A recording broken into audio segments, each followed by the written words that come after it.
Perfecto. Bueno, ahí estamos.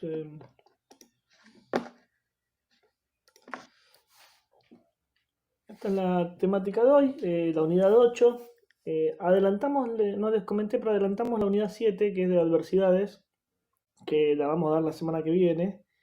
La van a introducir, bueno, entre Fer y Virginia, no sé todavía cómo, si quieren repartirse los temas, pero van a hablar un poco de ellos. Y yo sí preparé, estoy poniéndome en contacto con alguien, un profesional ya retirado, pero muy reconocido, el ingeniero agrónomo Israel Feldman, quien les va a hablar en unos 20 minutos más o menos. Lo vamos a hacer vía Zoom, ya estuvimos probando un poco la conectividad, y va a hablar un poco del tema cosecha de agua, que es un tema que a mí me interesa particularmente, y bueno, quería encontrar una voz más autorizada en la temática para que por lo menos nos dé un panorama de algunas ideas que siempre les va a llamar la atención cuando lo escuchen. Un hombre, bueno, a pesar de la edad, tiene siempre un montón de ideas, y todas las cosas que menciona tiene su fuente, un hombre que lee mucho, así que es alguien que vale la pena escuchar.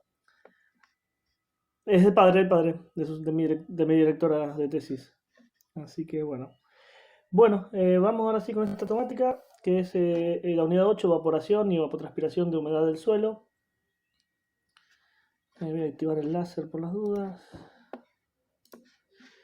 Bueno, estos son los temas que en principio se dictan en el cursado o que comprenden el programa. No vamos a llegar a ver todos, pero sí la mayor cantidad de temas posibles. Concepto de evaporación, algo vimos ya en el tema de humedad, los requerimientos energéticos asociados al cambio de estado del agua. De eso sí, algo deben tener ya incorporado respecto a ese punto en particular, a la cantidad de energía que se requiere para el pasaje de estado del agua del estado líquido al gaseoso, conocido como calor latente de evaporación. Bueno, vamos a ver un poco los distintos factores, las distintas, digamos, variables que afectan a esta variable en sí, que también es una variable, la evapotranspiración. Conceptos de evapotranspiración potencial y real, según Sorwa. Y eso vamos a intentar. No es algo muy sencillo hacer balances hídricos a distancia. Vamos a ver si tenemos algún tiempito. No, hoy no creo, pero lo podemos dar en otra clase. Vamos a ver cómo lo orientamos. Ese tema todavía no lo definí. La ET0, recuerden, esto que tenemos acá, ET0, o una O puede ser considerada es la evapotranspiración de referencia, que es lo que vamos a calcular más adelante, según la metodología de Peman-Montis. Peman armó en su momento una fórmula, Montis modificó esa fórmula, y luego FAO tomó esta fórmula de Peman modificada por Montis y le asignó una serie de valores, ya que bueno, esta fórmula de Peman modificada por Montis permitía hacer cálculos para distintos cultivos con distintas alturas. Pero bueno, para cada cultivo no solo hay que tomar variables meteorológicas con esta fórmula, sino que además había que tomar una serie de medidas de los cultivos, variables que uno no maneja incluso con facilidad, como ser la resistencia aerodinámica de ese cultivo, que es un concepto de flujo de masa dentro de un canopeo, y son cosas difíciles de medir digamos que no puede cualquiera simplemente hacerlo, requiere de cierto instrumental.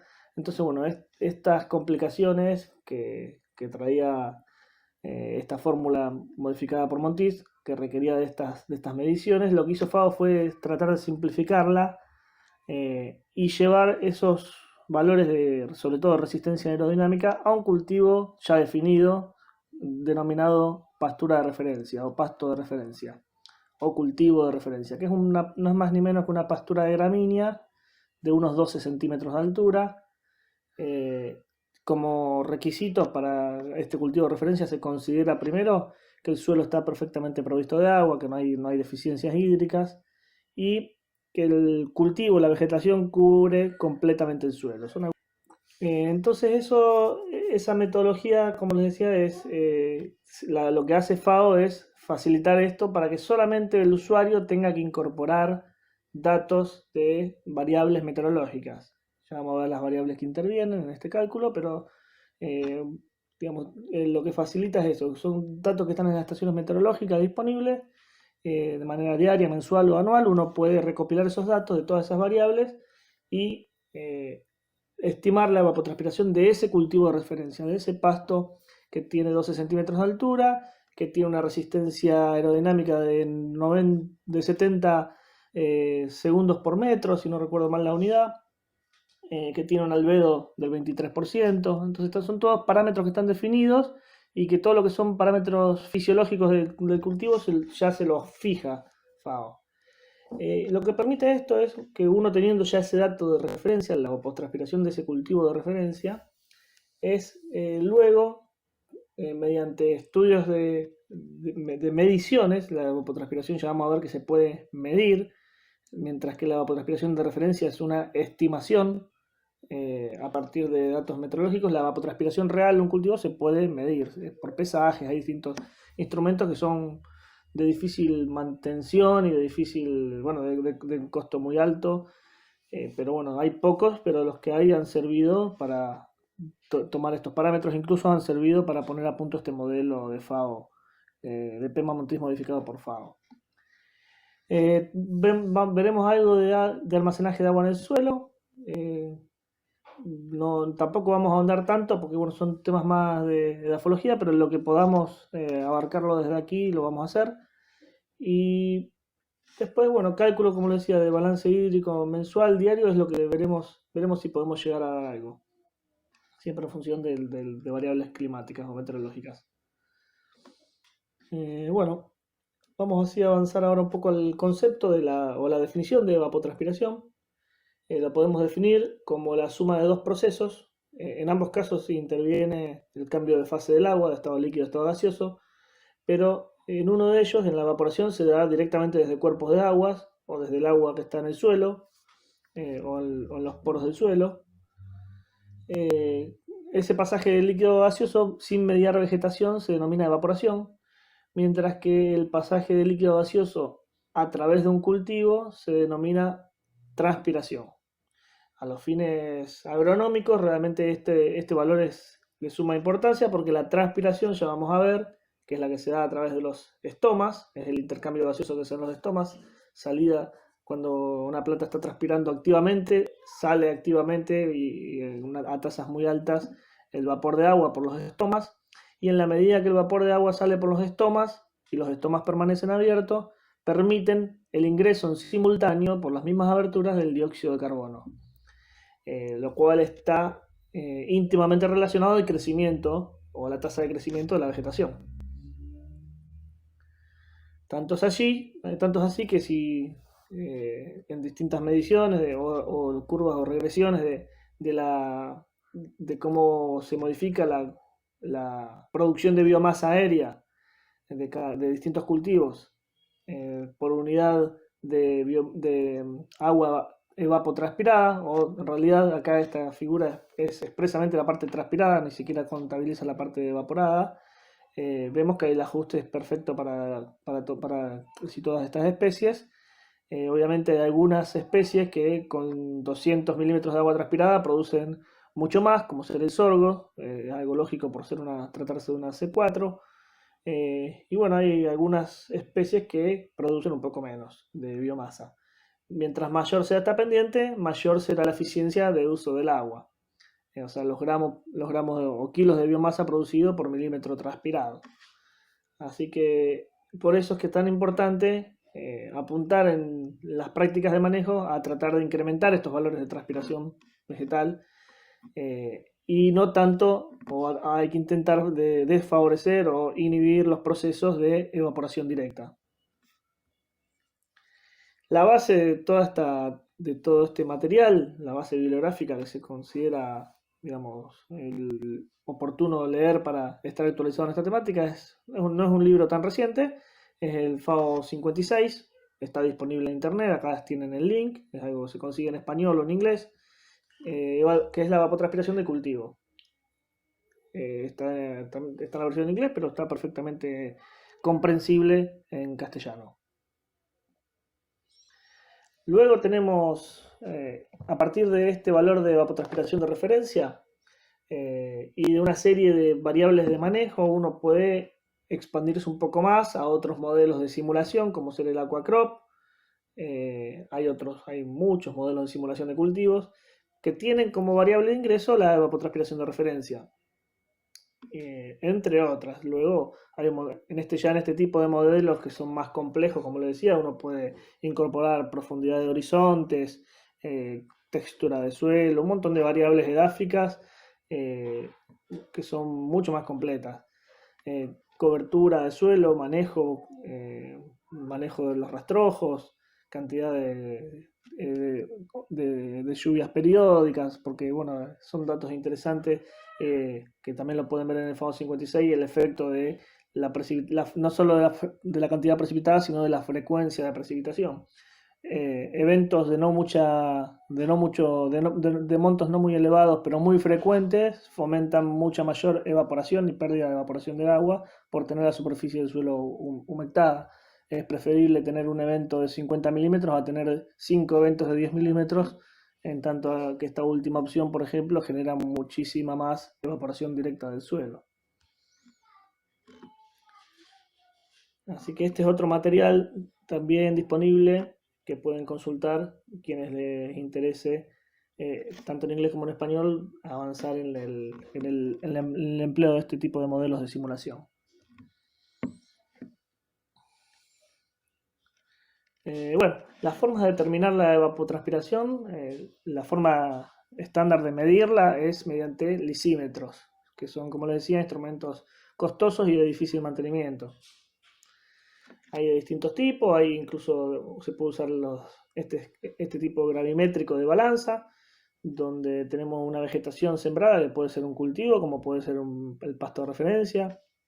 Eso dependerá de cada lugar, de cada estación donde se ubique. Hay que tratar de, al instalarlo, mover la menor cantidad posible del suelo para mantener los horizontes y no alterar la estructura que tienen esos perfiles que estamos queriendo medir, cuya evapotranspiración queremos medir. Entonces se registra tanto el agua de lluvia como ingreso. Se puede registrar, obviamente tenemos crecimiento de vegetación. Así que se hace un balance de masas y la variable a despejar es el agua evapotranspirada. De un día al otro, consideren que de un día al otro la cantidad que puede variar la biomasa en algo de tan poca superficie podría considerarse despreciable. El grueso de lo que hace cambiar la masa en este recipiente con esta balanza es la cantidad de agua que ingresa por lluvia y la que se pierde por evapotranspiración. Se puede considerar también el acceso, fíjense, de agua por escorrentía, que es lo que viene acá. Bueno, tenemos en el C el agua de drenaje y en el D, en el punto D me diría lo que es el agua que puede venir por escorrentía. Hay distintos, esto es un esquema muy simplificado, pero todas estas variables de acceso, de ingresos y egresos de masa al sector que estamos midiendo se pueden incorporar a una ecuación para despejar y obtener el dato de evapotranspiración. Luego hay métodos que consideran los balances de energía. No quiero andar mucho, pero bueno, esto es radiación neta. Digamos, es un balance que debe cerrar en cero, donde toda la radiación neta no es un concepto que nosotros hayamos visto, es la cantidad de energía que ingresa menos la cantidad de energía que unidad de superficie en el día. La que ingresa va a ser fundamentalmente la solar, pero también este modelo considera en este valor de radiación neta la que ingresa de onda larga. Y la energía que egresa va a ser, bueno, la emisión de onda larga de la Tierra. Ese es el balance de energía, radiación neta, que la pueden tener bien definida en el material que les comenté. G es el calor sensible, la cantidad de energía que se transmite por conducción en el suelo, o sea, es una pérdida. O sea, parte de esa energía neta que llega a la superficie con forma de radiación se pierde hacia la profundidad por calor sensible. Cuando es de un día al otro, generalmente este valor lo desprecian. Sí lo consideran para valores, para cuando hacemos modelos mensuales. Bueno, no recuerdo ahora, creo que esto es, si no me recuerdo mal, el H era, no lo tengo ahora presente. Y finalmente lo que se despeja es la evapotranspiración. O sea, toda la radiación neta parte va a calor sensible, parte va a la evapotranspiración. Ahora luego les repaso el valor de H que ahora en este momento se me fue. Y todo eso da cero, es un balance de energía. Este viene el ejemplo, como las tres componentes dan esa energía, esa radiación neta. Obviamente en un día donde la máxima radiación que ingresa es a las 12 horas. Luego tenemos balances de agua en el suelo, en una parcela experimental. Podemos decir, bueno, esta es la clásica ecuación de balance de agua, donde tenemos riego, los ingresos positivos de riego y las precipitaciones, las salidas por escorrentía, por drenaje, los ascensos capilares como valor positivo. Así que, bueno, es todo un flujo de agua, es un balance de agua, donde, bueno, todas estas cosas realmente no son tan sencillas de medir, pero eventualmente son metodologías posibles donde se puede hacer una ecuación simplemente considerando el agua, midiendo todos los ingresos y egresos de agua. Como esto es un balance que también debe dar cero, en realidad la evapotranspiración bien podría estar acá como un valor negativo y la suma de todo esto dar igual a cero. Así que tenemos, bueno, el flujo, perdón, les comenté, flujo superficial y flujo subsuperficial. Son también, puede ser positivos o negativos dependiendo de si es más lo que ingresa por escorrentía, lo que ingresa por flujo subsuperficial que lo que egresa. Eso es por eso que están con más menos. Luego tenemos los modelos que consideran transferencia de masa, o sea que analizan el movimiento del aire y del vapor de agua que se tiene en este aire dentro de un canopeo de un cultivo. Otros modelos se estiman a partir de los tanques de evaporación. El tanque de evaporación ya lo vamos a ver adelante. Bueno, en realidad son cilindros de esta altura estandarizada. Acá dice tanque de evaporación tipo A porque también hay uno tipo B que está a nivel de suelo. Esto también es material del FAO 56. Es muy importante que el agua esté siempre entre 5 y 7,5 centímetros de borde, o sea que tenemos un margen de oscilación de 25 milímetros. Cuando se baja de respecto al borde 7,5 centímetros, hay que reponerlo nuevamente a 5 para no incurrir en errores, porque mientras menos agua tenemos, más repercute la energía solar que incide sobre el tanque. Entonces, por ese motivo hay que mantenerlo en ese rango.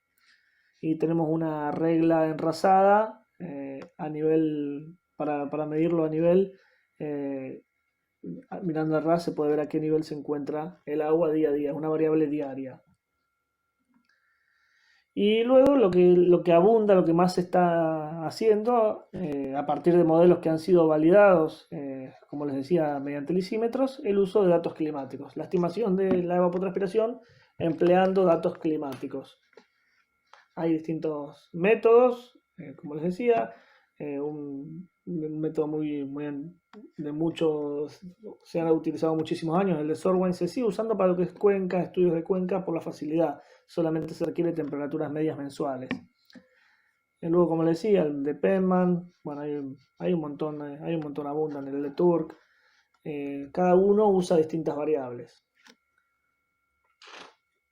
Esto parte básicamente la metodología que está más validada a nivel mundial, que es la de Penman-Montis modificada por FAO, surge de una reunión en 1990 de un grupo de expertos en la temática para evaluar las distintas fórmulas de evapotranspiración y contrastarla con los datos medidos. Han hecho una red muy extensa global de lisímetros, de mediciones de lisímetros y su comparación con datos meteorológicos, y han acordado en esa reunión, han definido que la metodología más acertada, desde ese entonces a esta parte, se mantiene igual, es el método de FAO-Penman-Montis, por lo cual es el que se mantiene actualmente vigente como el de mayor precisión para estimar cuánto evapotranspira un cultivo de 12 centímetros de altura de gramíneas con una resistencia superficial de 70 segundos por metro y un albedo de 0,23.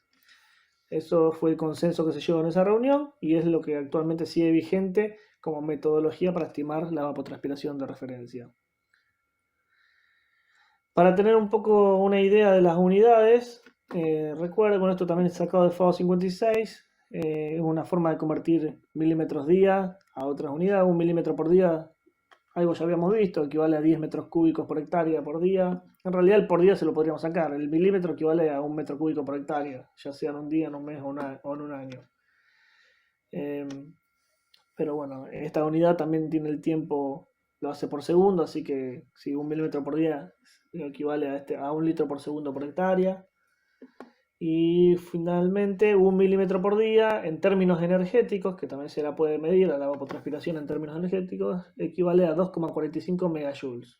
O sea, 1 milímetro, para evapotranspirar 1 milímetro, que equivale a 1 litro por hectárea, a 1 litro por metro cuadrado, perdón, y ya habíamos visto, ese litro, evapotranspirar ese litro requiere energéticamente 2,45 megajoules. Así que ese es un poco los traspasos de unidades, considerando, bueno, siempre una temperatura de 20 grados y un agua con una densidad de 1 kilo por metro cúbico, 1000 kilos por metro cúbico. Bueno, esos 2,45 vendrían a ser estos 2500 joules por gramo. Siempre hay algunas diferencias en unidades respecto a la bibliografía o a la temperatura considerada, pero está básicamente en esos valores, 2,45, 2,5 joules por gramo. En el otro caso eran megajoules por kilo, megajoules por metro cuadrado, que en realidad es 1 kilo de agua. Así que bueno, esto es simplemente para mostrar un ciclo hidrológico y cómo interviene obviamente la radiación solar, ya que es dentro del ingreso de energía por radiación solar, se utiliza en parte para, o sea, es la fuente de energía para realizar la condensación de la evaporación del agua, perdón, de los océanos. A su vez, bueno, acá muestra algunos procesos de reflexión. Tenemos reflexión en la Tierra. Esto es algo de lo que vimos la otra vez en balance de energía, pero fundamentalmente tener en cuenta que la energía que se utiliza para el cambio de estado del agua es fundamentalmente proveniente del Sol. Puede haber otros factores, pero la principal fuente de energía para el cambio de estado es la energía solar. Bueno, acá tenemos entonces las variables que intervienen en el cálculo, en la estimación de la evapotranspiración de referencia. Y vemos acá que la consideración es de un pasto bien provisto de agua, sin deficiencias hídricas, y se utilizan variables como radiación, temperatura, viento y humedad. En cuanto a temperatura, si leen el material, van a ver que no toma temperatura media diaria, sino que toma temperatura máxima y temperatura mínima diaria. Por una cuestión, está bien fundamentado ahí, tiene que ver un poco con valores que se obtienen a partir de esas temperaturas, sobre todo lo que tiene que ver con el contenido de vapor de esa masa de aire, y es más preciso tener los máximos y los mínimos que simplemente tener los valores medios. Algo en la clase de temperatura habían visto que la temperatura media generalmente se obtiene de distintas maneras, pero una de ellas muy utilizada es promediar la máxima y la mínima. Así que, pero bueno, acá lo que recomienda insistentemente el material o este trabajo es el uso de temperatura máxima y temperatura mínima, ambas incluidas en el modelo. ¿Cómo hacemos luego para obtener cuánto evapotranspiraría un cultivo en cada una de sus etapas fenológicas? Bueno, cada cultivo tiene lo que se conoce como una constante de cultivo, un factor Kc, que ni más ni menos que multiplicando ese factor por la evapotranspiración de referencia, obtenemos cuánto evapotranspiraría ese cultivo en ese momento fenológico, en condiciones sin deficiencias hídricas, digamos. Acá seguimos considerando que no hay deficiencias hídricas. Así que para ello vamos a ver que necesitamos contar con este factor. Se pueden usar factores de bibliografía y a su vez cambian con el cultivo. Por eso, como vimos esa curva que hacía, ya vamos a ver, una curva muy típica de todos los cultivos, al inicio el coeficiente de cultivo es muy bajo porque todavía cuando uno siembra un cultivo no hay vegetación activa, todo lo que hay prácticamente es evaporación. Y esa evaporación ronda entre un 5 y un 15% de la evapotranspiración de referencia. O sea, por eso es que en esas etapas de cultivo, que es un valor promediado, a lo mejor esa etapa donde el cultivo prácticamente no tiene cobertura del suelo, es entre 20 y 25 días, dependiendo del cultivo. En esos 20-25 días consideramos un coeficiente de cultivo que ronda los 0,1, 0,2, es un valor adimensional. Multiplicado por la ET0 nos da que la evapotranspiración de ese cultivo tendrá ese valor que va a ser un 15, un 20% de lo que evapotranspiraría el pasto de referencia. Por último, y es la parte más complicada tal vez de poner a punto, es obtener datos ambientales, datos reales de una situación en particular, que hace que nos alejemos de esa situación óptima. O sea, en la medida que empieza a escasear el agua, que empieza a haber evapotranspiración y no hay reposición ni por lluvias ni por riego, las condiciones ya no serán las de un cultivo bien provisto de agua. Ahí tenemos que multiplicar no solamente por el coeficiente de cultivo, sino por un coeficiente de estrés, o de estrés hídrico y ambiental, que va a determinar cuánto se va a evapotranspirar respecto al cultivo de referencia. Ambos son adimensionales y les diría que el de cultivo es muy sencillo porque se busca de bibliografía, pero el coeficiente de estrés es el que hay que realizar una serie de cálculos que complican un poco, complejizan un poco el estudio para obtener los valores, para avanzar ya cuánto evapotranspira un cultivo, en particular un cultivo de maíz, un cultivo de trigo, un cultivo de soja. Esto es un resumen de las distintas metodologías, resaltando la de Fao Peman-Montis, donde se muestran qué variables intervienen. Fíjense, como les decía, Sorwine toma solo temperatura media, no toma radiación, pero la corrige mediante considerando el momento del año y la latitud. Tiene un coeficiente, porque lo que estima Sorwine, hay un valor que se estima para cualquier latitud y lugar, considerando un mes de 30 días y con 12 horas de luz. Entonces va corrigiendo aquellas latitudes y momentos del año que tienen más horas de luz y aquellos meses que tienen más o menos 30 días. O sea, febrero tiene un factor de 0,95, 0,96 porque tiene menos días, y a su vez, en la medida que nos vamos a mayores latitudes, en invierno las horas de luz se achican, entonces tiene menor coeficiente y lo ajusta de esa manera a la radiación. Es lo único que hace. No considera si el día es completamente nublado, si es despejado, digamos, eso no lo considera. En cambio, bueno, la metodología de Fao Peman-Montis es un poco exigente en ese sentido. Podemos brindar el dato de heliofanía en el modelo y nos da el cálculo de esta manera. Directamente nosotros brindando el dato de heliofanía efectiva. Bueno, esto es para ver, por ejemplo, una evaluación, esto del libro, no me acuerdo el nombre, pero el libro de, si no recuerdo mal, es Satorre, Otegui, gente de la UBA, el libro amarillo, si es que lo tienen, de cultivos, donde muestran las mediciones, las subestimaciones y sobreestimaciones de la evapotranspiración medida con lisímetros, y la comparación del valor estimado con fórmula. Fíjense que, por ejemplo, el tanque sobreestima un 20% prácticamente al valor real. No me acuerdo qué era. El error, valor de error estándar. Y tiene un 20% de sobreestimación. Y eso a valores anuales. En meses de máxima demanda sobreestima un poquito menos. Luego tenemos, por ejemplo, la metodología de Sorwine, que subestima los valores, fíjese, en un 20% prácticamente, da un 79% del valor medido en el lisímetro. Así que, bueno, todas tienen alguna sobreestimación o subestimación, mientras que esta metodología es la que más ha ajustado, por lo menos en nuestra región también. Un 1% de sobreestimación, y en los meses de mayor demanda tiende la metodología a subestimar en un 3%. Son valores más que aceptables para cualquier trabajo. Me interrumpen cualquier cosa, si yo no estoy mirando el chat, no sé si están preguntando algo, me avisan. Dale, Fer, gracias. Bueno, esta es una figura conceptual donde se ven tres curvas de desecamiento entre lo que es un 100% de capacidad de campo y el punto de marchitez permanente, por debajo del cual digamos, se produce la muerte de la vegetación y por no se permite más la evapotranspiración. Sobre todo, en este caso sería la transpiración que quedaría bloqueada. Esto es para 3 ejemplos de suelos. Y lo interesante de ver esto es que cuando tenemos una situación bien provista de agua, o sea, estamos en capacidad de campo, eso es lo interesante del modelo. No hay diferencias entre ningún tipo de suelos. Tampoco suele haber diferencias entre otras variables. Digamos, todas las cosas que afectan a la evapotranspiración se disimulan en un suelo bien provisto de agua.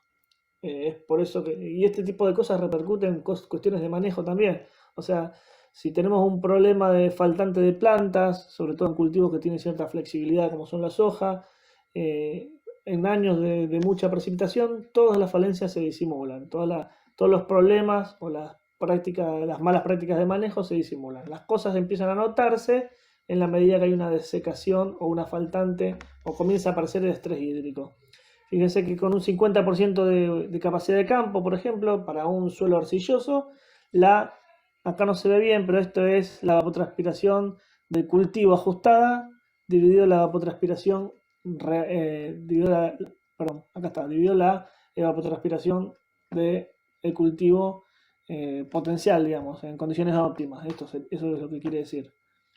Es la ajustada por el estrés dividido la potencial que tendría ese cultivo. Fíjense que tenemos con un 50% de capacidad de campo, prácticamente un 50% de evapotranspiración respecto al potencial en un suelo arcilloso. Mientras que en un suelo arenoso que tenga un 50%, la caída es menor y esto se debe a la mayor fuerza de atracción que tienen las arcillas o la mayor dificultad para extraer agua de las arcillas en la medida que se va secando o va teniendo menor contenido de humedad. Otro ejemplo, es la gráfica es la misma, es como les digo, algo que no es que esté medido, sino que es una cuestión conceptual, por eso que la figura es exactamente igual, pero esto simplemente para mostrar que en días de mucha demanda de vapor de agua, o sea, una atmósfera muy seca, un poco humedad relativa, muy demandante de agua, con mucha temperatura, es lo que sucede en un día con un 50% de capacidad de campo, en un suelo con un 50% de capacidad de campo, se nota mucho más la diferencia, o sea, merma mucho más la evapotranspiración respecto al potencial en un día de mucha demanda hídrica que en un día frío de invierno, nublado, donde las condiciones de la atmósfera no son tan exigentes y no requieren, no le exigen la extracción o la evaporación de agua del cultivo en medidas tan altas. O sea, este podría ser un día de 35, 40 grados, humedad relativa de 30, 35%, y una evapotranspiración potencial, por ejemplo, de 10 milímetros, que es un valor altísimo. Y este sería un día, por ejemplo, de invierno, con mucha humedad relativa ambiente, con una evapotranspiración potencial de 2 milímetros. Así que si hacen la cuenta, supónganse que esto es un 90%, quiere decir que el cultivo está evapotranspirando un 90% de esos 2 milímetros, mientras que aquí ese cultivo estaría evapotranspirando un 50% de esos 10 milímetros. O sea que tenemos un déficit de 5 milímetros en este ejemplo que les planteo aquí. Así que eso es para tener en cuenta. Por más que a lo mejor, fíjense, podemos estar en este valor con un suelo bastante bien provisto de agua, pero si la atmósfera es muy demandante, empiezan a aparecer diferencias o restricciones o estreses en los cultivos, eh, independientemente de que estemos en una zona con bastante disponibilidad de agua. Esta es la fórmula de Peman que modifica Montis. No voy a ahondar mucho en la fórmula para no complicarlos, pero bueno, algunos términos ya los pueden empezar a reconocer. Recuerden, nosotros ya vimos los conceptos de E de saturación y E actual, o sea, la cantidad, si hacen esta resta, la de saturación menos la actual, en algún momento creo que la definí, que es lo que se conoce como déficit de saturación. ¿Cuánto falta para saturar la atmósfera? ¿Cuántos milímetros de mercurio falta para saturar la atmósfera? Así que este concepto se lo define como déficit de saturación de vapor. Una atmósfera más seca tendrá un mayor valor de déficit. Una atmósfera al 100%, este déficit será prácticamente cero. Así que bueno, creo que no les iba a comentar, vimos los métodos que eran los de balance de energía y otros métodos que eran con flujo de masa. Este método de Peman y bueno, la modificación de Montis es un método que se dice combinado, porque tiene un balance energético en este factor que tenemos a la izquierda, que es la radiación neta menos el flujo de calor en el suelo. y tiene un factor de flujo de masa, que es este que tenemos aquí a la derecha, que considera un poco el contenido de vapor de agua de la masa de aire y una componente de los cultivos, de la resistencia a la mezcla que tienen esos cultivos. Esto simplemente no es una cuestión de unidades, pero es simplemente para ver que las unidades que quedaban, bueno, esto se me ha movido de cuando lo hice en su momento, pero si no recuerdo mal, esto quedan kilos. En realidad, acá estamos sumando energía y este factor acá, cuando lo convertimos, termina dando las mismas unidades, obviamente, que este que tenemos aquí, que es que al multiplicarlo nos tiene que dar, en este caso es en valor de energía. O sea, como tenemos... Bueno, Fer, gracias. Por unidad de tiempo, por unidad de seguro. Sí, perfectamente, perfectamente. Buen día, Vir. Así que bueno, las unidades en realidad de esta metodología es energía por unidad de tiempo por unidad de superficie. La parte de abajo es adimensional. Y acá lo que tenemos es la modificación que le hace FAO. Esto lo que tenemos aquí ya se llama ET0, ya pasó a ser milímetros. Mientras que acá el flujo de calor latente era energía por unidad de superficie por día, ya FAO cuando la convierte hace que los valores con estas constantes que son de unas determinadas unidades, hace que esto se convierta en milímetros. Directamente tenemos milímetros de este lado y milímetros de este lado.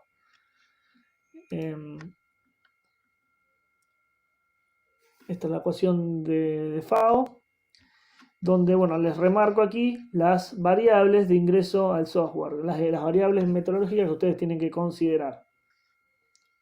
Tenemos variables de radiación neta, que en realidad ya vamos a ver que en el software podemos ingresar las variables de distintas maneras. La radiación la podemos ingresar como horas de luz, como medición de un piranómetro, así que hay distintas formas.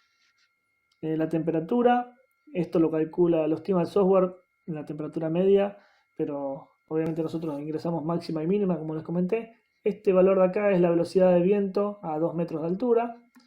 Y esto que tenemos aquí, la tensión de vapor, es una forma de indicar la humedad que tiene esa masa de aire. Entonces los datos que uno tiene que ingresar son todos estos. A considerar, cuando uno de estos datos falta en una estación, hay posibilidad de estimarlo de todas maneras. Por ejemplo, podemos no tener la radiación o no tener la humedad y el software estima y pone un valor constante. Ya vamos a ver. En ese caso hay una opción que pregunta si es una zona continental o una zona cercana al océano. Si supónganse que los vientos no los tenemos, entonces te permite poner vientos leves, moderados o fuertes. Entonces es como que no es que no lo incluya, lo incluye con un valor constante a cada una de estas variables. Y bueno, obviamente empezamos a aumentar el margen de error en la medida que tenemos menos variables incorporadas. Esto que tenemos aquí entonces es lo que yo les comentaba. En la fenología de un cultivo en particular tenemos 3 coeficientes de cultivo. El coeficiente al inicio, que como les digo, bueno, yo les hablaba de 0,5, 0,15 a 0,20, habrá...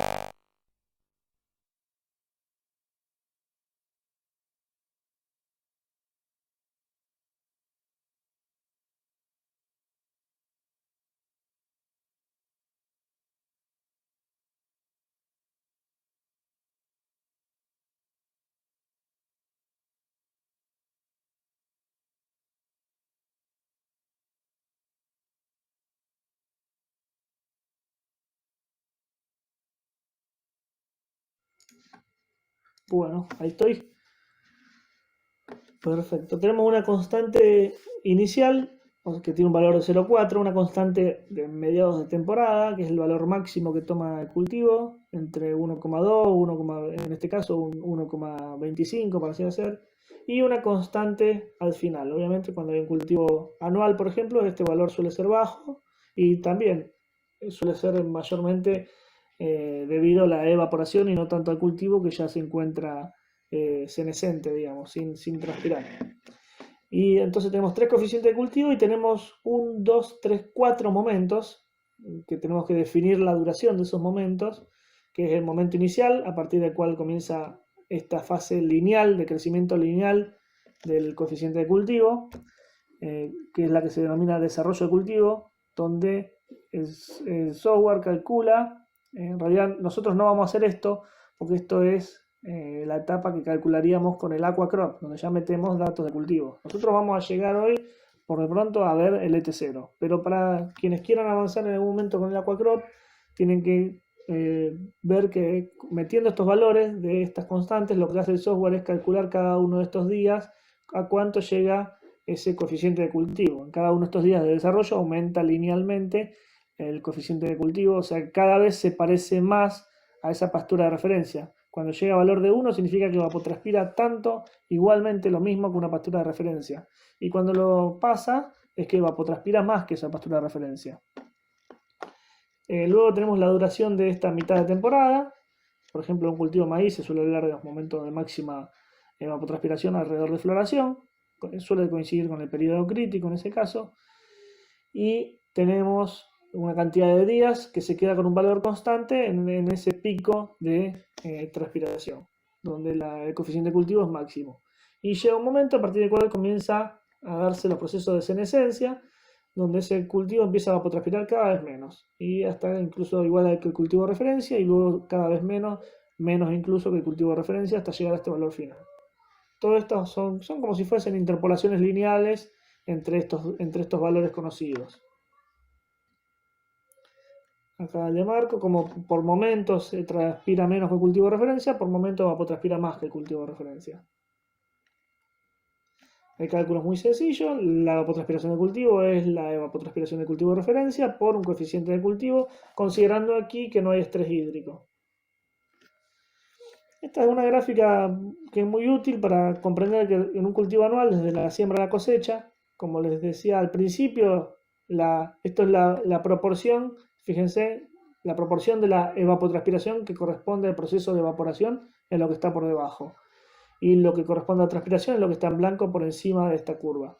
Al inicio prácticamente no hay transpiración, obviamente, porque todavía ni siquiera se produjo la emergencia. En la medida que el cultivo emerge y empieza a expandir hojas y estas empiezan a transpirar, comenzamos a tener cada vez mayores proporciones de transpiración respecto a la evapotranspiración total, llegando a un pico en este momento. Y luego, esto también está asociado al índice de área foliar, que no sé si ya lo habrán escuchado, es un índice adimensional que surge de dividir los centímetros o los metros cúbicos de hojas que hay en un metro cuadrado de hoja que hay en un metro cuadrado de suelo. Por eso que es adimensional y da valores más altos cuanto mayor foliación, mayor desarrollo tiene ese cultivo. Entonces, obviamente, al principio no tenemos área foliar, empieza a crecer el área foliar, empieza a aumentar la proporción de la transpiración. Cuando tenemos el máximo de área foliar, generalmente tenemos el máximo de proporción de la evapotranspiración que corresponde al proceso de transpiración. Y luego una etapa de senescencia, pérdida de área foliar y cada vez menos la proporción de transpiración. Acá la mantiene finalmente en valores altos, pero en algunos cultivos de cosecha puede llegar a cero cuando ya no hay más transpiración. En realidad en un cultivo anual lo lógico es que ya no haya transpiración de cultivo cuando llegamos a la madurez. Y acá tenemos algunos ejemplos de cuánto duran esas 4 etapas que vimos anteriormente, la inicial, la de desarrollo, mediados de temporada y final de temporada. Fíjense en cultivo anual, luego pastizales perennes, donde tenemos cierta estacionalidad que es la que le marca a este tipo de etapas, a pesar de ser perennes. Podemos considerar una etapa con menor coeficiente de cultivo, una que empieza a desarrollarse y una etapa donde se mantiene valores máximos. Generalmente en nuestro caso esto puede coincidir con el invierno, o sea, la primavera puede coincidir con el momento en el que empieza a desarrollarse una pastura, un pastizal perenne, y todo el primavera y verano, y en algún momento cuando llegamos a otoño e invierno volverse a dejar de producir entrando en una etapa de latencia. Árboles caducifolios, obviamente esta etapa coincide con el otoño, tenemos el invierno y nuevamente desde primavera y verano todo un momento con valores altos de evapotranspiración. Y un como es, árboles siempre verdes, no caducifolios, que tenemos todo el año con un coeficiente de cultivo único, por encima obviamente del cultivo de referencia. Y acá estaría lo que sería el hipotético pasto de referencia. Yo acá tenía, esto surge de un ejemplo que hice en su momento, pero no creo que lleguemos a hacerlo. Era con datos, hablo de maíz este de África porque el FAO 56 cuando da los coeficientes de cultivo, si lo buscan, tienen los coeficientes de cultivo medidos para un maíz al este de África. Ese es el motivo. Así que bueno, esto sería la clase, como les decía, era bastante corta, la parte teórica. Si les parece, si tienen ganas, podemos avanzar con, con alguna ejercitación. Yo no sé si ustedes pudieron descargar el programita, si tienen ganas de hacerlo en sus casas mientras yo lo voy mostrando acá. Así que eso me pueden avisar. Porque la idea es que ustedes lo puedan seguir en su casa.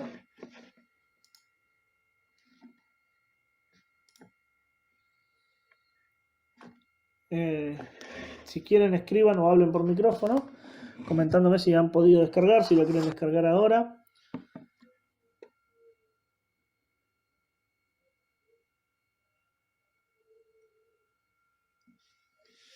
¿Están allí?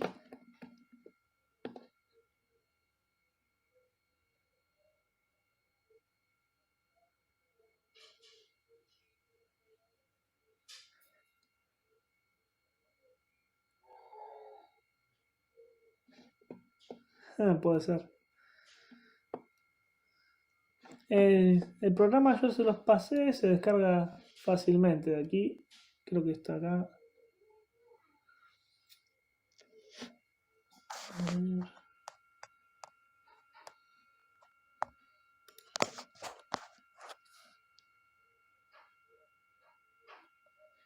Este es el ejercicio, el tutorial.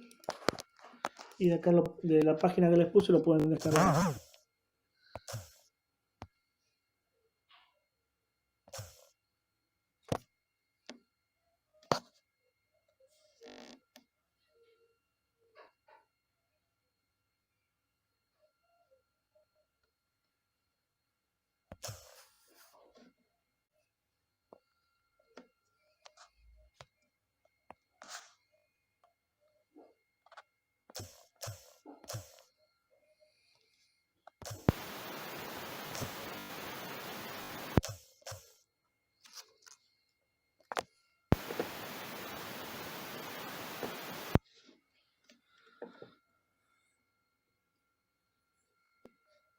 Bueno, el archivo de Excel lo tienen. Yo, si quieren, de todas maneras, esto queda grabado y bueno, lo pueden ver después. Eh, la idea es por ahí que lo vayan viendo porque por ahí aparecen algunos errores de conversión de puntos a comas, cosas que tienen que tener en cuenta que conviene que las vayamos haciendo ahora. Pero bueno, yo voy a hacer el intento ahora. Eh, voy a primero buscar el archivo. Si quieren, lo bajo acá por las dudas, bajo el mismo. El tutorial.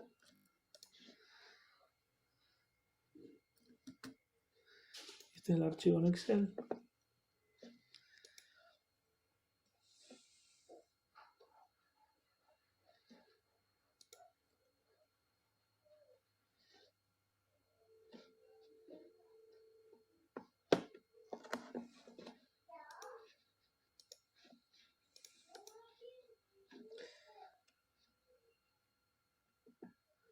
Esto, fíjense, es un ejemplo muy, incluso he hecho un blog de notas, muy sencillo. Uno siempre tiene que usar finalmente el blog de notas o algún editor de texto. Yo uso el TextPad, pueden usar el blog de notas, cualquiera que tengan disponible.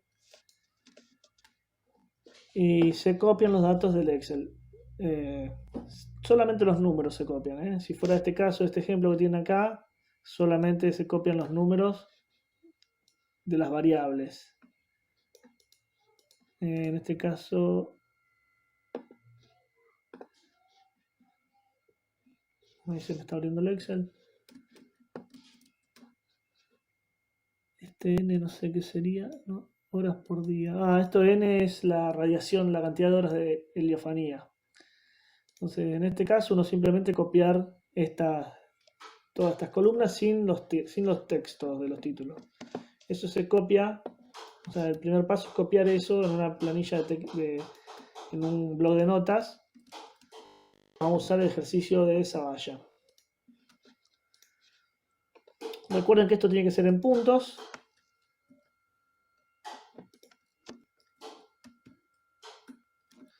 Fíjense, bueno, acá por ejemplo, este viento punto, porque yo lo había convertido, pero es simplemente viento a 2 metros de altura. Desde el 1 de septiembre del 82 está el ejercicio hasta el 27 de febrero del 83. Entonces esto, lo que uno tiene que hacer es copiarlo en un TXT, así como un archivo plano sin más información que esa. Y si se fijan en el tutorial, lo que les muestra es que hay que grabarlo con esta extensión, CXT. Así que yo esto lo voy a grabar.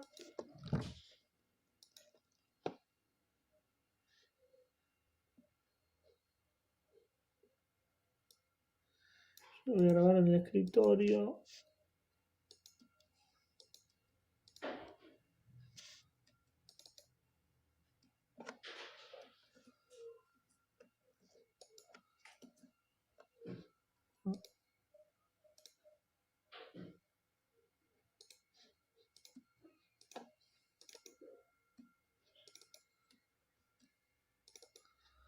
Les conviene grabarlo en la carpeta donde se instala el software.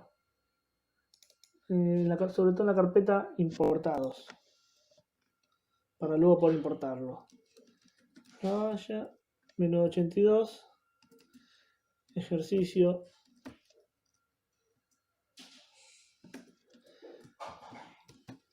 Para reconocerlo. Y punto. Y acá tenemos el primer problema que puede ocurrir en algunos casos, que es que en algunos casos puede pasar que no se les grabe con el formato deseado. Que por más que le pongan CXT, me ha pasado algunas veces que no le graba con el formato solicitado. O sea que cuando vamos al archivo y se fijan en las propiedades del archivo,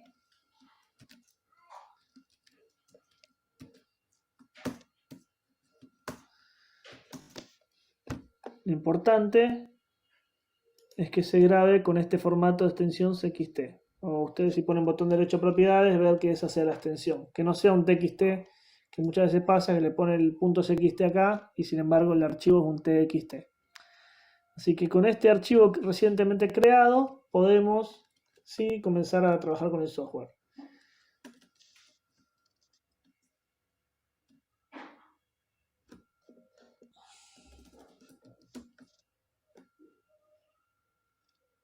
Bueno, el software lo ejecutan, el archivo exe.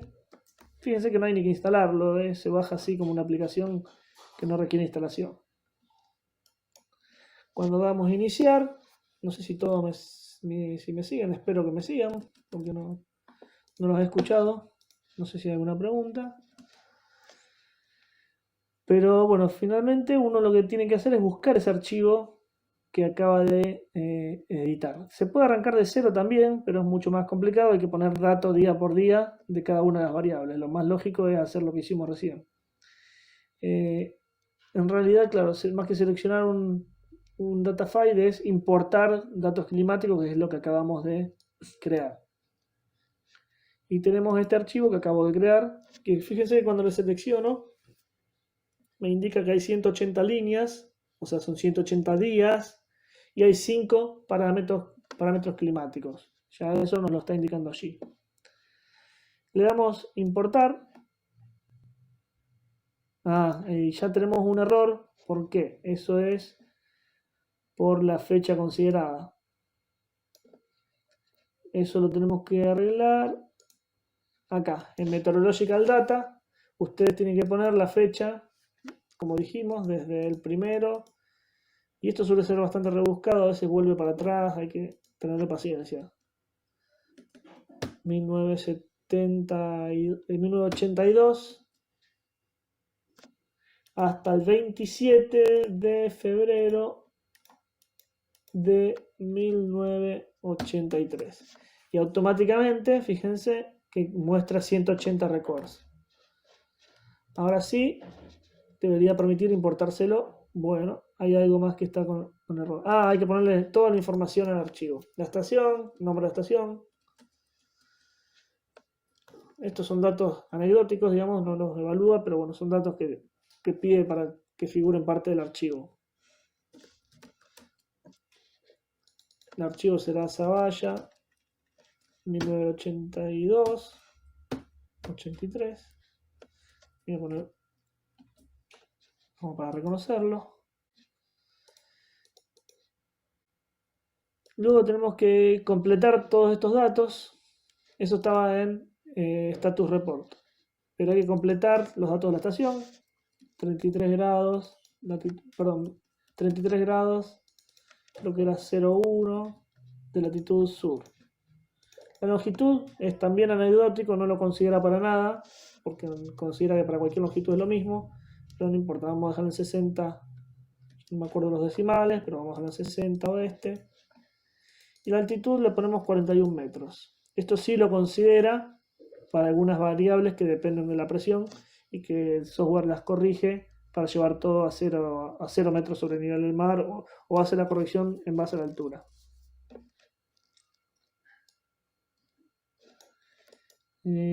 Queremos algo diario, estas son las fechas. Así que bueno, si no tuviésemos datos, por ejemplo, no tuviésemos datos de humedad, podemos plantear si es una zona húmeda, semihúmeda o árida. Y nos va a dar algunos parámetros, nos los va a poner en constante, dependiendo de la temperatura, pero los deja en constante. Esto es también cuando falta radiación, si no me equivoco, un lugar interior o en lugar en la costa, también hace una corrección considerando un poco las características de la atmósfera en zonas más costeras o zonas más del interior, pero bueno, sería esto en el caso de que no tuviésemos datos de radiación o de lefanía. Y esto es para los vientos, si nos faltan los vientos, o sea, si nosotros tenemos todos estos datos, es lo mismo que pongamos aquí, que cambiemos cualquiera de estas cosas, no las va a considerar porque tenemos el dato. Cuando no tenemos el dato de humedad, podemos poner si es una zona húmeda o semihúmeda, o una zona árida o semiárida. Y si no tenemos datos de radiación, podemos ver si es más costero o una localidad más continental. Pero en nuestro caso, como tenemos todos los datos, no va a tener en cuenta esto. Y todavía me está faltando...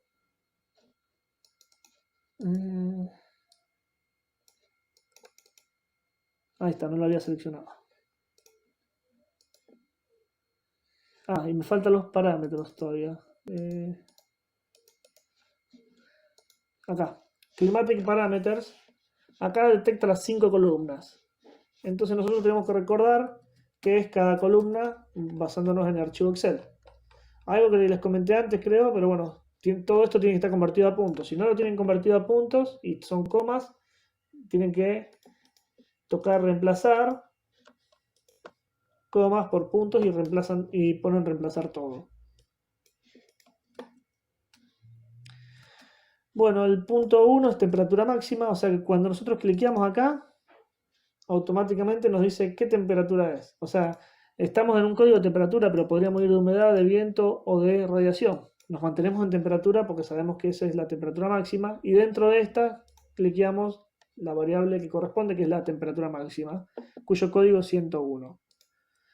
El punto 2 es la temperatura mínima, código 103. Con cliquear una sola vez ya lo selecciona.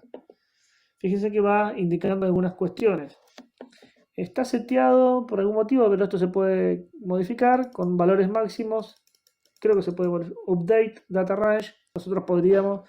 ¿Esto qué pasa? Si aparece una temperatura de 46 grados, va a arrojar error y vamos a tener que, o sea, si eventualmente hubiese existido esa temperatura, cambiar ese rango y decir, no, el máximo no es 45, el máximo es 46.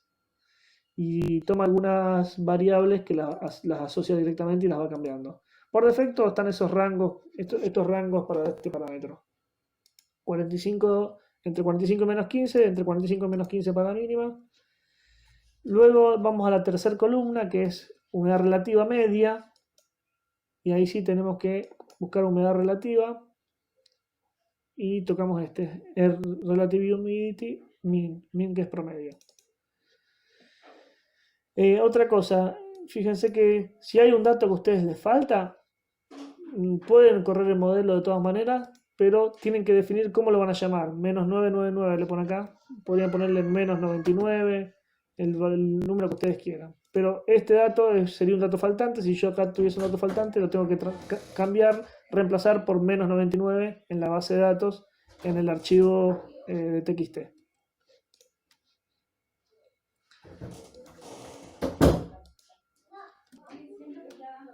Luego tenemos el dato de heliofanía. No sé por qué se me borraron las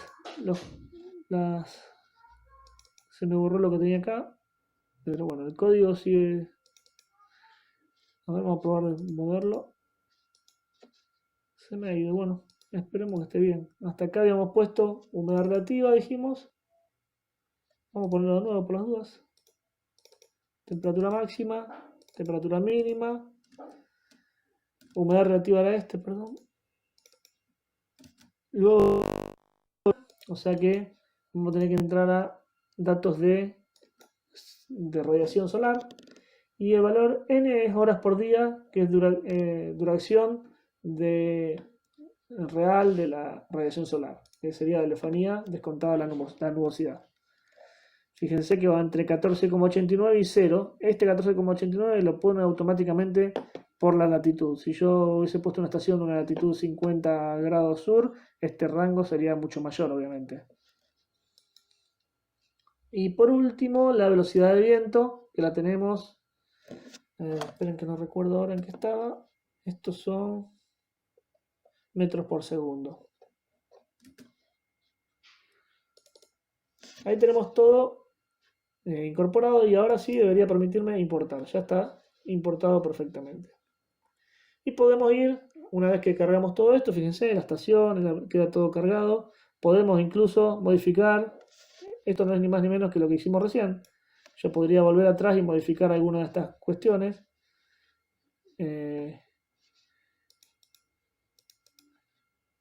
No era este acá, Data Limits. Esto es lo que vimos hoy de los límites, de 45 grados. Se puede acceder. El rango de datos sigue estando acá, lo que hicimos hoy.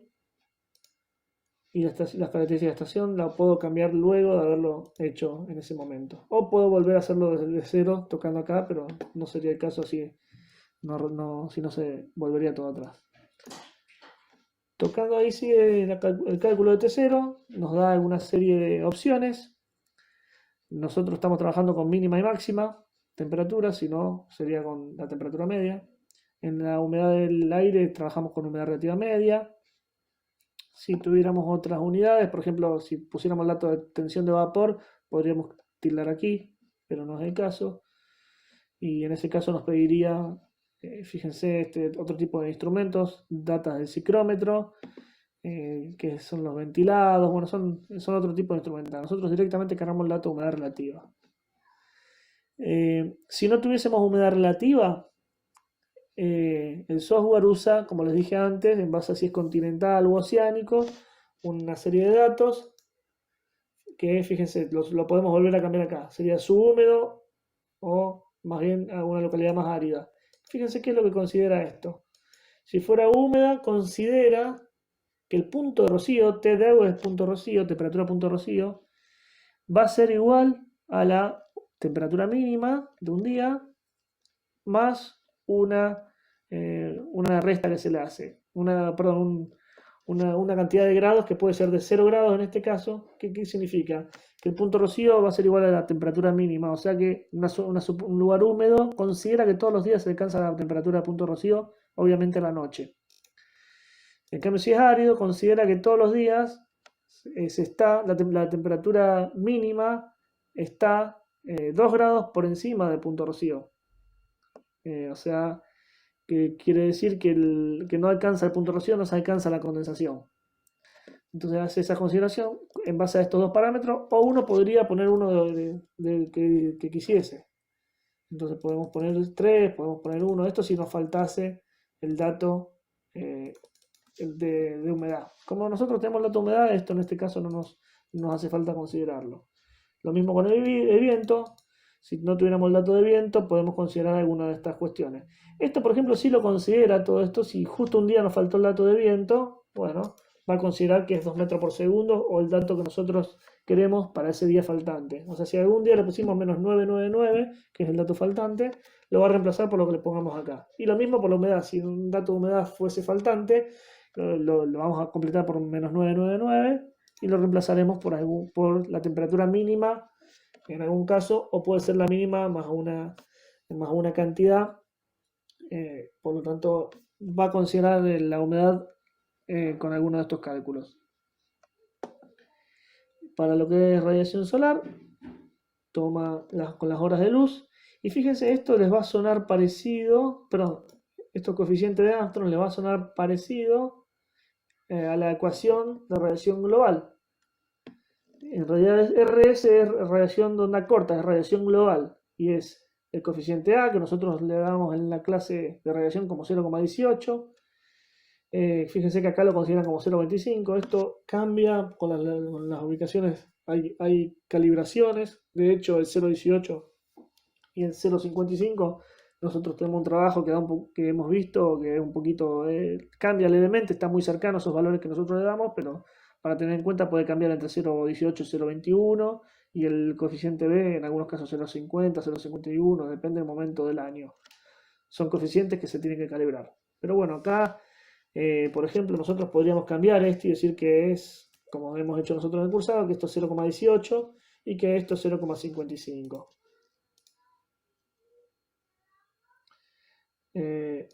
Y esto te lo puede ajustar por la elevación de la... Ajustar, si lo ajusta, por la altura de la estación. Si tocamos en default vuelve a 0,25 y a 0,5. Pero esto es editable, digamos. Calcula la radiación de onda corta, RS es radiación de onda corta, como la astronómica, R es la astronómica, por esta ecuación. Fíjense, el N chiquita es la heliofanía efectiva y el N mayúscula es la heliofanía teórica. Así que ni más ni menos que eso. Bueno, eso es el input de los datos. Si vamos acá a Meteorological Data en LT0, ya podemos ver previamente cuánto estima que es el LT0 para cada uno de estos días. Desde el 1 de septiembre, nos vamos viendo, es la estimación de LT0, o sea, la pastura de referencia para cada uno de esos días de septiembre. Obviamente, en la medida que aumenta la temperatura en noviembre, en diciembre, los valores, fíjense que aumentan. En diciembre aumentan. Y esto lo podemos ver ploteado. ¿Ves? Obviamente, acá tenemos, en la medida que nos acercamos a noviembre, diciembre y enero, tenemos los máximos valores de evapotranspiración de referencia. Y por último, bueno, te permite, hay una plot options, te permite plotear otras variables de salida que forman parte del modelo, flujos de energía, bueno, una serie de variables que a lo mejor que no vienen al caso, pero uno podría obtenerlas. Por ejemplo, si queremos ver a los flujos de energía, los flujos de energía que son la radiación solar extraterrestre, la de un cielo completamente despejado, radiación solar neta. Uno podría graficar todo esto si quisiera. Cada uno de esos tiene un valor, obviamente. Fíjense que lo que es, obviamente, esto por fuera es la radiación solar. La barra no te dice que son cada una, por ahí tendríamos que sacar. Fíjense, ahí tenemos las dos cosas que son como línea. No te permite sacar todo. Pero bueno, son todas las variables y acá tenemos valores 40 megajoule metro cuadrado día. Esto seguramente debe ser la astronómica, la que está en negro. La que está en barras es la radiación solar de onda corta en un día completamente despejado. Esta que tenemos aquí. Así que bueno, hay una serie de datos que uno puede observar también. Por último, vamos a exportar los datos. Esta exportación luego puede servir para el Aquacrop. Fíjense que son también el software de FAO. nosotros podemos pedir exportar datos, archivos climáticos, le va a exportar un archivo .tc, el .tmp, que puede ser utilizado por el otro software, el Aquacrop, o simplemente un archivo .rep, que es un reporte, entre los cuales va a estar la evapotranspiración de referencia, y si quisiéramos, podemos pedir otras cosas. Los resultados intermedios, el E actual, el E de saturación, bueno, los datos que nosotros ingresamos, que es la velocidad del viento, la radiación astronómica, el N, que es la heliofanía, son los datos que nosotros ingresamos, la cantidad de heliofanía teórica, todos estos datos intermedios se los podemos pedir y va a aparecer en ese reporte, que es un archivo plano también que se puede abrir con un bloc de notas. Y por último le vamos a pedir que lo grabe y creería que ahí, si no me equivoco, ya lo debería haber grabado en reporte. Este que tenemos acá es el archivo que acabamos de grabar, fíjense, que lo podemos abrir en un visualizador de un bloc de notas. Y este es el formato que nos entrega. Fíjense el día, desde el día del mes, el mes de septiembre, el año, temperatura máxima, mínima, todos estos ingresos que hicimos nosotros, humedad relativa media, que es también lo que ingresamos nosotros, velocidad de viento, heliofanía efectiva. Este resultado de T0 que uno puede copiarlo y pegarlo en un archivo de Excel. Esto simplemente se copiaría así como lo tenemos acá, lo copiamos en un Excel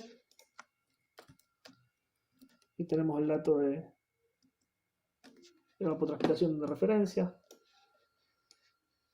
tensión de vapor y la de saturación. Fíjense, esto no lo toma en milímetros de mercurio, lo toma en kilopascales. Y está cada una de las variables con sus unidades, así que está muy prolijo eso. Radiación astronómica, fíjense, tiene el dato de radiación astronómica.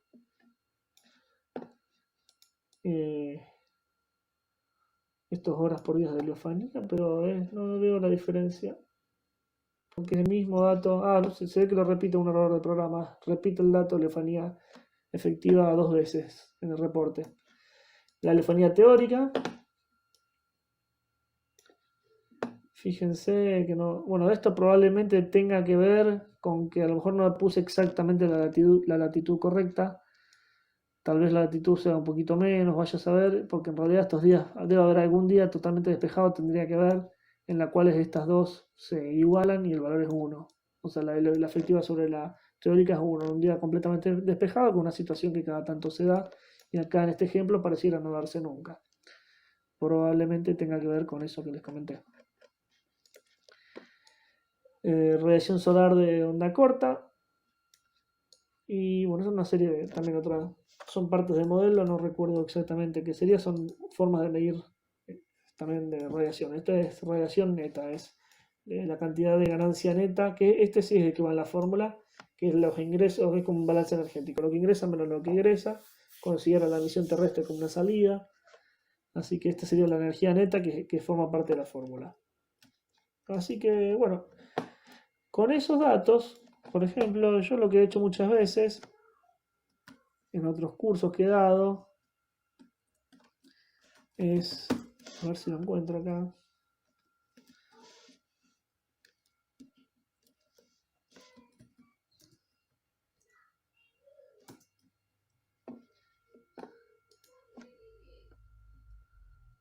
Por ejemplo, a ver si lo encuentro. Es armar estas curvas. Esto es otra cosa que uno puede hacer. O sea, en este ejemplo creo que era el mismo. Fíjense, 3,3 es el mismo ejemplo. Un coeficiente de cultivo. Uno puede poner un coeficiente de cultivo que lo que yo hice fue hacer esa interpolación para que me quede el coeficiente de cultivo de esta manera. Entonces yo incluso había armado este archivo de Excel, lo había armado yo donde permitía que uno cargue los datos, los coeficientes de inicio, de desarrollo y de senescencia, y esto les cambia directamente, por ejemplo, la figura esta, cambio los valores que tiene, y tenemos que también cambian estos valores de El ET0, el ET de un cultivo de referencia sería este que tenemos en azul, y el de un cultivo en particular, que era en un caso de un maíz, les da lo que está en rojo. Por el momento está siempre por debajo, cuando empieza los días con de máximo desarrollo tenemos mayor evapotranspiración que el cultivo de referencia. Son cosas que fácilmente uno lo puede armar en Excel y tener el dato de la evapotranspiración total, la duración de cada una de las etapas. Uno podía cambiar la duración de las etapas.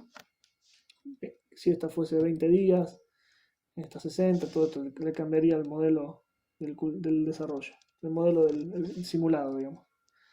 Esto era básicamente todo y bueno, espero que les haya servido. Yo igual esto lo puedo subir.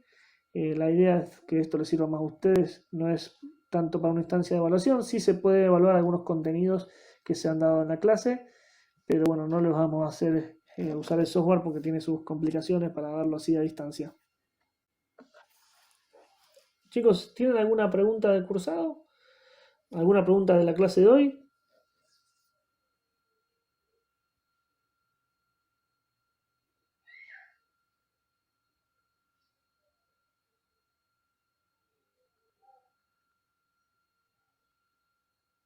¿Están vivos?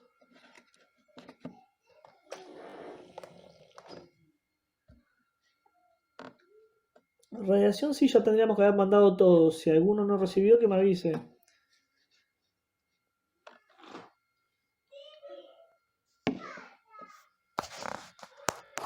Después estamos ahora con los devolviendo los de heladas, estamos en eso. Y, y faltaría el de helada, algunos han enviado el de temperatura. eh, y luego tenemos que mandar los de humedad. Estamos medio eso en el apuro para que puedan tener todo corregido para la semana que viene. Pero bueno, ya le vamos a meter pata ahora. De acá en adelante le metemos pata para devolvérselos.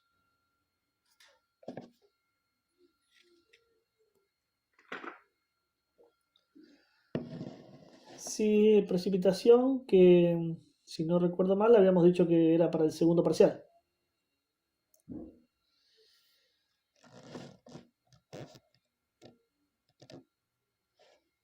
Antonella, ¿no recibiste el de radiación tampoco?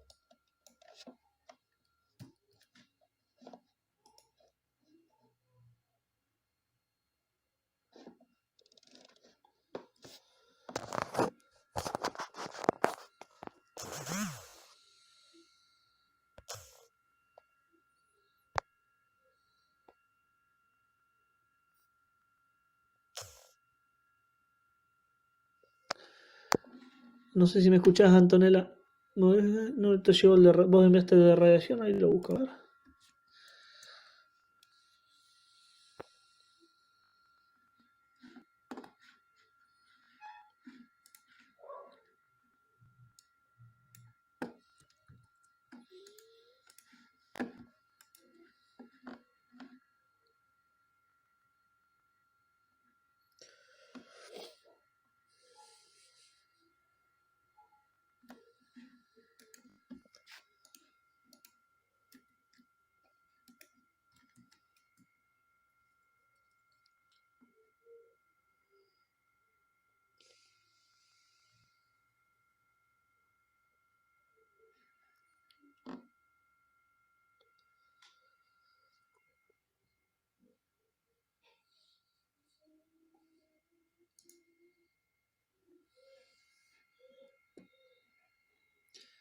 El Fer me lo mandó. No, pero el de heladas.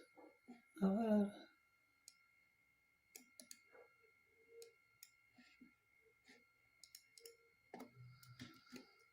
A ver. Sí, yo por lo menos no lo tengo, Antonella, como recibidos. No tengo ningún mail tuyo. Tal vez vos se lo mandaste a Fer y él no lo mandó. Fíjate de enviarlo de vuelta. Ah, bueno. Bueno, ahora le avisamos al Fer entonces.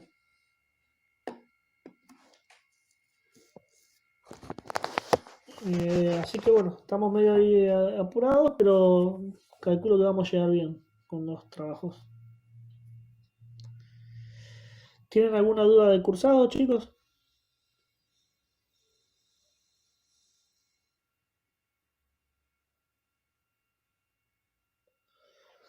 De los ejercicios de temperatura. Sí, son relativamente sencillos. Por ahí cometen el error en el traspaso de unidades. Cuando tienen que hacer los cálculos de amplitud térmica, por ejemplo. A ver, esto sería...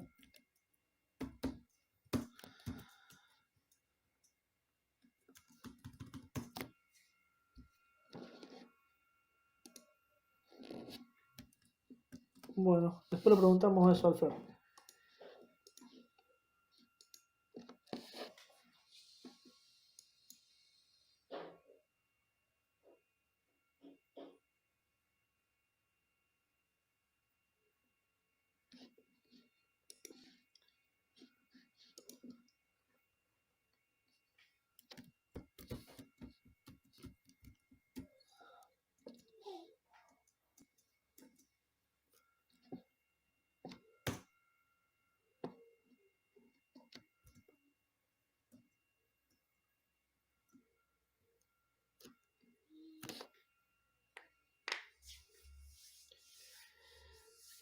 Bueno, estaríamos aquí. Lautaro, vos preguntabas este tema. Eh, Acá lo que tenemos rápidamente es un tema para ver la parte más que nada conceptual y teórica de los factores que afectan a la temperatura. Por eso que contrastamos Mendoza con alguna otra localidad. En este caso puede ser Villa María, no recuerdo bien cómo han hecho cada uno de ustedes. Pero lo que vamos a notar al estar trabajando con Mendoza, por un lado, una localidad con no llega a los 1000 metros, pero es relativamente alta, 700 metros de altura. La altura juega un papel importante, sobre todo porque el aire, al ser un gas compresible, los primeros metros, por cada metro que nos elevamos, descuentan mucha más presión que los metros siguientes. O sea, 10 metros de altura tiene un cambio de presión mucho más drástico si es a superficie del mar que si es 10 metros entre los 2000 y los 2010 metros. Digamos, el cambio de presión es mucho mayor en las capas más bajas por el hecho de ser compresible y que las capas más bajas tienen mucho más masa de aire por encima. Entonces las pérdidas de presión y por ende la disminución en la cantidad de masa que tenemos de atmósfera son muy marcadas en las primeras capas. O sea que 700 metros puede parecer poco, pero bueno, es bastante importante por ser 700 metros, 700 metros más abajo de la atmósfera, que tienen mayor cantidad de masa que unos 700 metros ubicados entre los 5000 y 5700, por dar un ejemplo. Entonces, bueno, genera un efecto esa altura sobre el nivel del mar que repercute en la temperatura. Por un lado, los efectos de la altura se dan en que al estar más alto y tener menos troposfera, sobre todo menos troposfera por encima de esa, tenemos menor cantidad de masa y menor cantidad de gases de efecto invernadero que están dentro de esa capa de la troposfera. Menor vapor de agua, menor dióxido de carbono. ¿Por qué? Porque estamos en altura y ya, como les digo, se restó mucha cantidad de masa por encima, de masa de la atmósfera por encima de la localidad que estamos estudiando. Entonces el efecto invernadero se disminuye marcadamente con la altura y sobre todo en los primeros metros. Por ende, bueno, el efecto invernadero, que si bien actúa a lo largo de todo el día, su mayor repercusión es sobre las temperaturas mínimas, ya que las temperaturas máximas, si bien pueden tener un efecto por el efecto invernadero, que sigue actuando a lo largo del día, las temperaturas máximas son más, digamos, más afectadas por la radiación solar, que es la que genera ese pulso, esa energía que hace elevar la temperatura a lo largo del día. Así que el efecto invernadero se ve su efecto, vaya la redundancia, fundamentalmente en el enfriamiento nocturno. Si tenemos menos efecto invernadero por estar a mayor altura, lo vamos a notar con temperaturas mínimas más bajas. Y es lo que se ve en general al comparar latitudes de mayor altura con latitudes, con localidades que a lo mejor estando a similar latitud, siempre buscamos eso, comparamos dos localidades que tengan una latitud semejante para que este no sea un factor determinante de las diferencias, y donde vemos que en la que está a mayor altura, eso puede estar actuando como factor disminuyendo sobre todo las temperaturas mínimas. Otra cosa que puede afectar a la temperatura de una localidad en particular, también asociado al efecto invernadero, es la continentalidad de esa localidad. Mendoza es una localidad bastante continental, la humedad relativa va a ser baja, las precipitaciones son bajas, entonces al tener menor contenido de vapor de agua también tiene menor efecto invernadero y por eso hay un mayor enfriamiento nocturno también. Entonces, bueno, el objetivo de esta parte del informe es ahondar un poco en estos factores de la temperatura, sin considerar la altitud, por eso buscamos localidades de igual latitud. Luego simplemente es graficar, hacer esquemas de Mendoza y de alguna otra localidad que tengan ustedes, que quieran analizar ustedes. Lo mismo en este ejemplo, la verdad que en este ejemplo se da algo muy parecido entre Formosa, al norte, noreste del país, y Antofagasta de la Sierra, en Chile, donde también tenemos que, a pesar de estar en la misma latitud prácticamente, fíjense, 26 grados, son subtropicales. La diferencia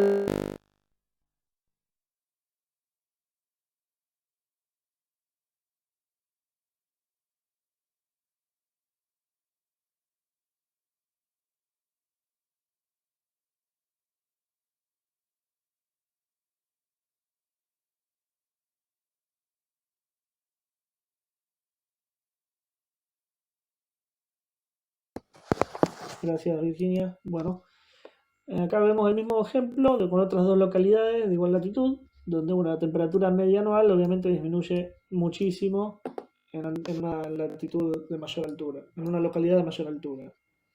Así que es un poco ver esos conceptos. Acá cometen bastante el error al transformar entre unidades, porque cuando pedimos amplitud térmica anual, por más que sean Celsius, Kelvin o Fahrenheit, tienen que convertir las... Primero que siempre estamos hablando de temperaturas medias. Cuando hablamos de amplitud térmica anual, tienen que evaluar solamente la fila de temperatura media y buscar la temperatura media del mes con mayor temperatura media, que es enero, y restarle la del mes con menor temperatura media, que es julio, en este caso. Y si queremos hacer eso, bueno, en Kelvin tiene que hacer lo mismo, pero convirtiendo a Kelvin esta temperatura y esta temperatura, y lo mismo en Fahrenheit. Convertimos esto a Fahrenheit y esto en Fahrenheit y hacemos la resta. Fíjense que cuando hagan en Kelvin, al sumar 273 acá y al sumar 273 acá y luego restarlo, la amplitud térmica les va a dar exactamente igual que en grados Celsius.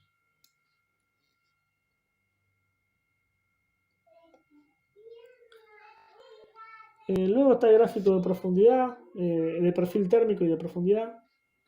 Ver cuál es un perfil térmico normal. Recuerden que se habla de perfil térmico normal cuando la temperatura disminuye con la altura, que sería en este caso a las 13 horas. Y luego comienza a ver a las 18, ya comienza a darse la inversión térmica que se acentúa a la 1 de la madrugada.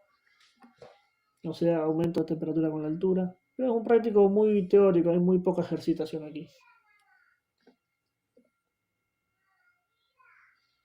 Muestra las temperaturas de una localidad ecuatorial o cercana al Ecuador, donde obviamente los máximos van a estar más cerca de los equinoccios.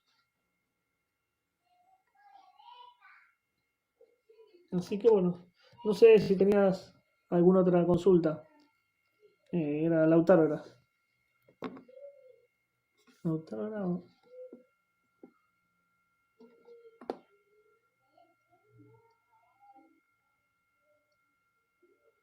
Bueno,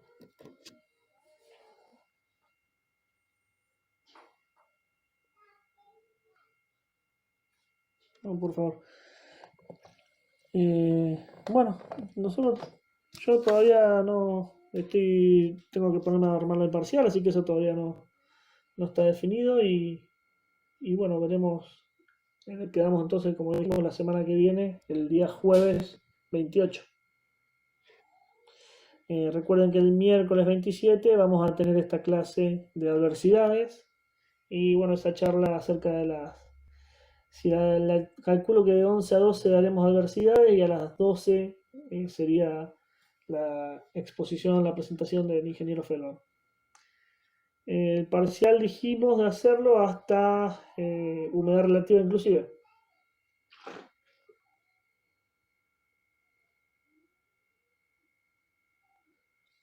Y van a hacer ejercicios, o sea, conceptos teóricos va a haber similares a los que hay en las preguntas de las guías.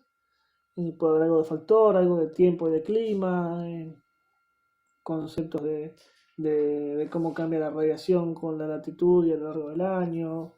Digamos, todos esos conceptos teóricos que hemos ido dando a lo largo del cursado, de lo mismo humedad relativa, definir algunas de las formas de medir la humedad relativa, bueno, son todos esos conceptos, esa parte teórica puede estar. Y la ejercitación práctica va a ser muy similar, digamos, obviamente con otros valores, pero va a ser muy similar.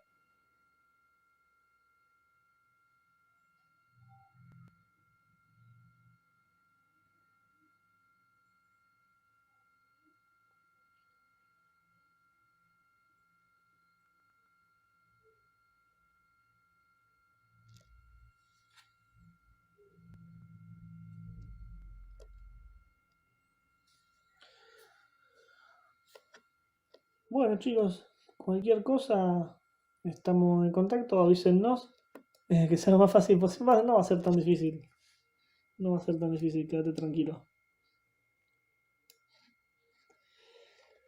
Eh, Estamos en contacto, yo ahora voy a seguir un rato en línea, pero por ahí si alguno me manda algún comentario, voy a seguir estando en línea. Y si no, bueno, ya nos estaremos hablando para la clase de la semana que viene. Ustedes tienen parcial de estadística, si no recuerdo mal, el día martes.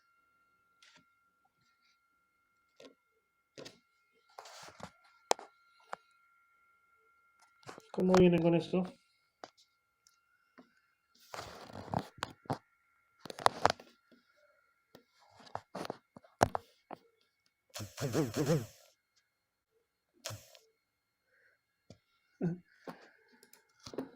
Bueno, lo que sí voy a dejar de grabar